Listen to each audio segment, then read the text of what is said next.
And now let's talk about the new oil. I hear data is the new oil in the future. Back here on the continent, they say the African data center is projected to reach a size of about 1.43 thousand megawatts by 2030, and the market's revenue is expected to grow from $750.2 million in this year, 2025, to hit about 1.71 billion by 2030. The overall data center market size is valued at 1.76. That was in 2023. Is predicted to reach 3.13 billion by 2030. And major players in that space. Of course, Nigeria is there, but there's also South Africa leading. So we have a challenge in front of us. They have major hubs in Johannesburg and Cape Town. Nigeria is a major player in West Africa. Kenya is described as an emerging center hub for East Africa. So let's delve into this, see if we can push Nigeria ahead of South Africa. I don't think it's a crime to be sentimental. We have right here in the studio with us a board member of the Africa Data Centers Association. He's also the Chief Executive Officer of Open Access Data Centers, Dr. Ayotunde Koka. Dr. Koka, good morning and welcome to the program. Good morning. Thank you very much. It's great to be here. I believe you're in Nigeria, so let's do this thing. Let's push Nigeria ahead of South Africa. But I mean, data seems to be at the bottom of everything. You want to talk about innovation, you need to be data-driven. Policy making, obviously data-driven. Technology to renovate and all of that is data. Why is South Africa ahead of us again? It's a matter of time. The initial wave of building our data centers started about 8 years sort of before. The data centers really have been around for a long time. But then when you had the internet boom in the 2000s around Europe and the US, they started to grow into what was not being actually built by large enterprises, but what were being built for them to now co-locate as an outsourced service. Because you had new internet companies coming in needing to implement quickly and so on. So that's grown across the world over the last 20 years or so. Now, ahead of Nigeria, South Africa really started to get their own local data centers rather than hosting data abroad. The time it takes to access that data, which is called latency, which is far away, is restrictive. It takes a few seconds and so on. So it makes, therefore, more sense to have data held locally, and there are data protection requirements that need that anyway. So South Africa, sort of set the trail before Nigeria around about, I would say around about 2009, 2010, with some of the players like Terraco and so on, based in South Africa, Joburg. And then you hit a tipping point where the scale builds out. The data centers are actually, everything sits in a data center. Your phone, the things that run the phone, that runs telecoms, that run businesses, so on. Those technologies sit in a data center somewhere, and they need to be efficient. So that then started to grow in South Africa. They hit a tipping point around about 2014 when the scale starts to happen, and that growth has been happening. South Africa has around about 52% of installed data center capacity in Africa right now. Wow. It's the lead, yeah. But the real trailblazer behind that now is Nigeria, particularly Lagos. Okay, there are certain things that come together that make data centers successful in a country. Progressive, benign regulatory environment for telcos, for instance, availability of subsea international capacity. Nigeria is actually quite well served now with the Google's Equiano cable coming into Lagos in the last couple of years, which actually lands in the open access data center facility in Lekki in Lagos. The Meta's 2 Africa cable has landed. That will be going live shortly in Lagos and Akwa Ibom as well. So Nigeria is well served. So we have key players that have been growing and building that scale. What we call neutral environments that are not a carrier, or where they focus on co-location, companies like Rack Center, companies like Main One, which is now Equinix, and in the last 3 years building out open access data centers at scale. Those companies are now around. There are other sort of telcos building data centers, like MTN announced a big one, so on. So you're starting to see the companies that can build the scale really building out over the last 10 to 12 years in Lagos. So there's actually the opportunity for Lagos to now build out that digital hub. We're now seeing what they call these hyperscale data centers. What it actually means is, you could have very good smaller data centers, which is what we started with. It's a bit like a hotel. You have good smaller hotels. I guess Lagos 20 years ago, 15 years ago was, and then in the last 15 years we have big 5-star hotels. That the same analogy for data centers. We're now having the big scale ones coming on board. Rack Center announced megawatts is the kind of power is a metric that's used to define the scale of a data center. Either power, number of racks you have in there, or square meter size, okay? So Rack Center announced a 12 megawatt shell, right? Open Access Data Centers is building out a 24 megawatt shell over the next, a few years. It's in stages, right? Equinix, one of the global companies, acquired Main One. They're building out scale in Lagos as well. Another company, Digital Realty, that acquired a company, Medallion, is building out in scale in Lagos. So the ingredients are coming together for Lagos to now build out to be a key digital hub, not just in West Africa, but for Africa. The geophysical location is ideal. It's half the distance from South Africa to Europe. It's very well connected with subsea capacity, reducing sort of that latency. And in itself, Lagos has critical mass to consume that data center capacity. The next stage for Lagos is for the large cloud companies to start to bring those cloud technologies to host here. Because then you find you don't have to host your cloud services abroad. You can host them closer to the point of use. And those kind of technologies are now starting to build out, okay? As you get to that tipping point, then you get the build out significantly. You see, data centers take time to plan. They take time to build. They're very sophisticated structures in mechanical and electrical and kind of buildings you have, the kind of cooling you have. Because these IT systems are very sophisticated, fragile in a way, okay? So you have to anticipate that investment ahead of the big companies coming in.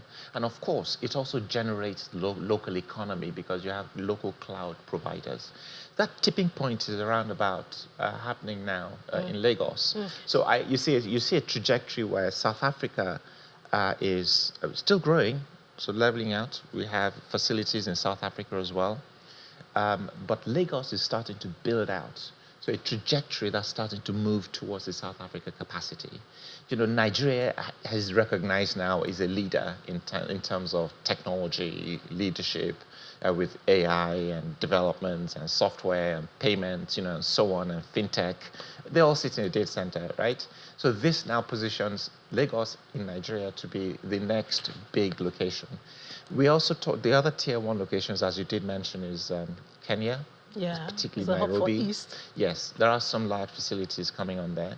Cairo, Egypt, and Morocco, Marrakesh. Those are the 5 leaders. But quite clearly, Lagos is a leader of those others. Yeah, but the thing is, you mentioned Lagos for Nigeria. Yes, you mentioned Nairobi for Kenya and Cairo, but Morocco. So can we make it a country thing? Would that be too much to ask at once? It can and will because be a one of the thing. reasons we have things like housing deficiency and a Yes. deficit is because everybody's going to one direction. Yes. So it would be nice if we could spread it out. Okay. We have big cities like Port Harcourt, River State, Abuja, and all of that. That's a good point. So we have an approach, a strategy in Africa, where what we call the core are the large data centers, and the edge ones are the smaller ones closer to the point of use, because of this latency thing. Nigeria's scale is significant, so we know you need data centers located at other parts of different scales to meet the demand for that scale.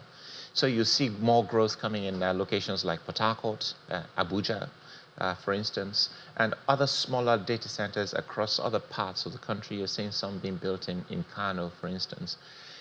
Another key part of this is the penetration of broadband, meaningful broadband, and fiber, and so on. And you've heard the announcement of the initiative to build, probably started by the Federal Ministry of Digital Economy, Innovation and Digital Economy, around 90,000 kilometers of fiber being built out. Okay, that allows the connectivity to those data centers to happen elsewhere. This all comes together like integrated digital infrastructure that powers the economy. Right? So the scale will be in Lagos, the sheer scale of Lagos, the connectivity of Lagos, the momentum that's being built. And the other thing to bear in mind is the economic impact of the data centers Yeah, and I digital wanted to infrastructure. ask about that. I Yes. mean, because all you've said now, our appetite is is Yes, awakened. yes. But what can we expect? How can we expect it to affect job opportunities, Yes. investment opportunities, even government policies Yes. to boost economic activity? We are aiming for a $1 Yes. trillion economy in the Yes, next couple yes. of years. So what areas can we expect to feel the impact of this Yes. boost that's Yes, coming okay. in the data? So it's a key generative anchor of a $1 trillion economy because technology will be a significant drive for that $1 trillion economy. Everything sits on some form of, most things sit on form of technology somewhere, directly or indirectly. So if you have that core infrastructure in the fabric of your economy, it's a significant advantage and requirement for that growth. So one example, in terms of getting connectivity out there, it's known in research and reassessed that, for every 10% penetration you have of broadband penetration, it can actually raise GDP by 1.5 to 3%, depending on the kind of economy. An emerging economy like Nigeria, actually, it's a high impact on GDP. That's that connectivity. All that stuff sits in a data center somewhere in the country, okay? Now, the research has also shown that for every, say, $10 million you spend on a data center, the direct and induced impact on the economy could be 10, 50-fold, okay? Now, if you have just general, it's easy maths to say, okay, 1 megawatts, it takes, say, $10 million to build. Some who do it inefficiently might do it for 15 million. Some who do it efficiently might do it for less, but nice round figure. So if you build a 10 megawatt data center, assume it's $100 million. Now, the impact direct or induced in the economy, okay, could be significantly higher into $1 billion for that to about $5 billion. You see what I mean now in terms of economic impact? Why? You've got very expensive designers and very highly skilled people who design the environment. It's a very, very specialist skill. You then have the economy of building the buildings to very, very precise requirements. And then you have the mechanical and electrical that you build to fit this stuff out and so on. And of course, you then support businesses through technology and the cloud providers who then bring all of that in. And then, of course, as you build it, you need to continue to support it. So you're employing security people, they're highly secure environments. You're employing engineers to manage your power infrastructure. Actually, you're growing demand for power. So the power providers have to grow their own economy to meet your demand for power.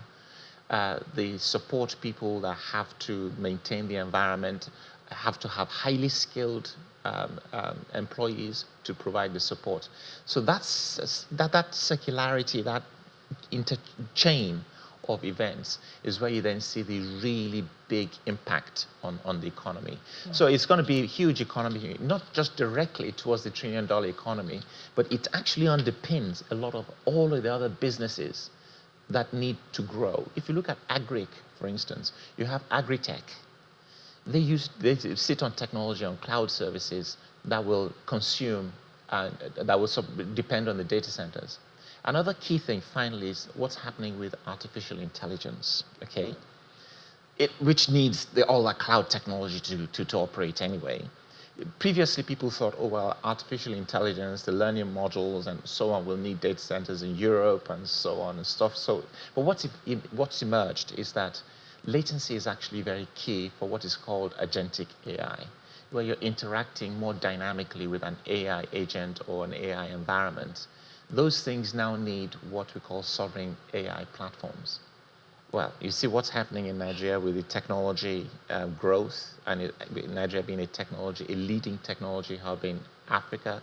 It's inevitable that the AI capability will need to be built locally and consumed locally and growth locally. We have to have the infrastructure in place that prepares us ready to be able to deliver that demand.